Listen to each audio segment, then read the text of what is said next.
For a short time during late May and early June, a unique river experience becomes available in southern Alberta. A tributary to the Bow River, the Elbow River is a scenic gem of southern Alberta. Lots of ledges, lots of surfing spots, things like that along the river. So it's really quite pretty. Keep looking behind you. So you're trying to have a look at the river to see what's here, okay? So you remember the features on the way down.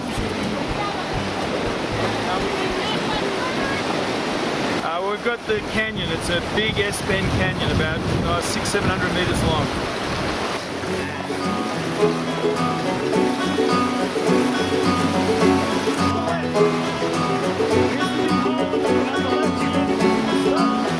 Now it's this corner here that's got a big rock on the outside left corner, and we've got to avoid that because it forms a big hole in high water.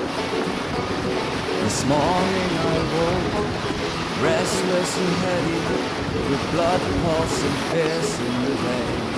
There's light on the line this morning, maybe forever. This section of the river, we see beavers, especially down a little bit further. That's some of the best wildlife my heart to beautiful. The river's just flat, the river's really beautiful. Inside Out Experience is the only company to run tours on the Elbow. Tours run for approximately 2 hours, and the Elbow River grade varies between a Class 2 and Class 3 depending on the water flow.